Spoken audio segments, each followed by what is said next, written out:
drop kick on the floor. Oh my God, he killed himself on that. Yeah. Maybe I would have opted for him not to kick my shoulder out of the socket. You know, but accidents happen. Joe's not stiff. Don't believe the hype. Yeah, honestly, you shouldn't. You sons of bitches out there. I'll tell you. Disclaimer: if anybody's coming to Ring of Honor, if you have a do or die match or you get booked for the first time, don't be all mad, crazy, strong style and come in the ring and try to beat strong style up. bullshit. Just relax. Just relax and be a pro wrestler, all right? Because I'm gonna tell you right now, ain't none of y'all strong style. I'm Kings Road. So just chill out with your madness. Just come and be a wrestler. Do your thing. Hey, if we eventually take a break, I'm calling Gabe to find out. Yeah, what that question. We will come did back call to a it. few minutes ago. So. Ah! That bastard. And we are breaking, so. We're breaking right now? We're breaking right Tremendous. now. I gotta I'm dope, son. All right, well, since we couldn't get an answer from Gabe, we'll move on. And I wonder why. How do you want the trilogy to be remembered? My main objective in the whole storytelling process was just to get the belt over. That's honestly it. Make it seem like something important, something two guys would fight over, two guys would do anything, two guys would die for, you know, like that's the ultimate prize in pro wrestling to me. You know, trying to elevate the belt up to that, to make it look like, you know, me and Joe were doing anything we possibly could to either win it or hold on to it. And just remembered for, I mean, two young guys who, in my opinion, probably had 3 matches that didn't really have any business being as good as they were. Mm-hmm. You know, I mean, people can say, oh, Flair, Steamboat, they can draw parallels and stuff like that. Obviously, I'll be the first to refute those. You know, I mean, the guys that came before us in the business, it was a different game, man. It was a different business. They wrestled 7 days a week, sometimes 8. You know, twice Saturday, twice Sunday, whatever. You know, we wrestle on average now 2-3 times a week. You know, and before we really got our names out there, we wrestled maybe once a week. You know, maybe once a month the first year or something like that. So our 5, 6, 7 years in the business is a lot different now than Flair and Steamboat's, 5, 6, 7 years in the business, So, just like I said, man, two guys who were relatively green for their experience level, and just doing what they love and showing the world that, wrestling is the best, to quote Harley Race, the best sport on God's green earth, and there's still fans that appreciate the wrestling that me and Joe like to give them, and we're going to continue to do that. So I just really just want it to be remembered for that. Top that. Yeah, thanks, sir. Wait, I'm not done. Yeah. Yeah, good one there, Homer. I guess to add to the epic soliloquy my friend here spit out there. Yeah, there you go.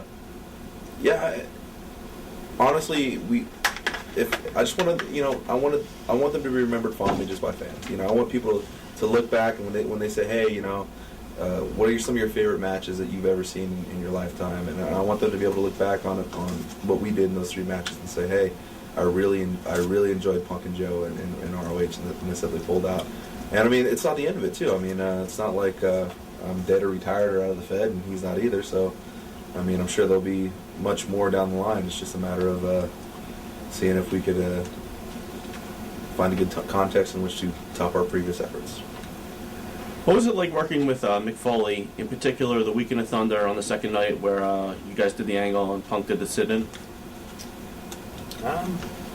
There's a list of people that I figured I'd never be able to work with in the business, I mean, and then the list is huge, and I barely even scratched the surface with who I have worked with. But, I never thought in my wildest dreams I'd work with Ricky Steamboat. I never thought I'd wrestle him, and I'm bumping for him. He started bumping for me, and before you know it, we're having a back and forth little confrontation. Can't call it a match for legal reasons. But Mick Foley was another one of those guys, I remember when he retired, it was just, to me, it was just like, you know, there goes another guy that I will never be able to learn from. And it couldn't have been further from the truth, you know. I've learned tons from Ricky Steamboat. I've learned a lot from Mick Foley. And it's flattering that he's become a fan of, you know, me and Joe. But I remember me and Ace having to run all the way around the Rexplex because we had to come in through the crowd. And we were running down the hallway one way, and Gabe, with his hair all disheveled, he comes running up. Wait. Foley just got here. He says he's going to come in the ring and do a promo with you after the match. Yeah. So once again, you know, like I'm running out to go die on a bunch of ladders, and he tells me that I got to do this promo with Mick Foley. Well, no sweat. So the match was over, and it was pretty rad to find out. That was all put together within like 10 minutes. I remember that Foley walked in the building unannounced and unexpected. But I hit the ring already, Yeah. so I had no idea what was going on. So me and Foley, that's all straight ad-lib, and that makes it even cooler to me that I have chemistry with Mick Foley. You know, I stole his cheap pop, you know, like right off the bat before he even grabbed the mic, and you know, me reading his book and going back and forth and just playing off each other, doing the, well, at least it's not TNA thing, like, you know. I mean, I started off getting booed. I would say something. I would get cheered. Foley would say something, bury me. He'd get the heel heat. You know, like it just kept going back and forth. And then finally, Joe came out.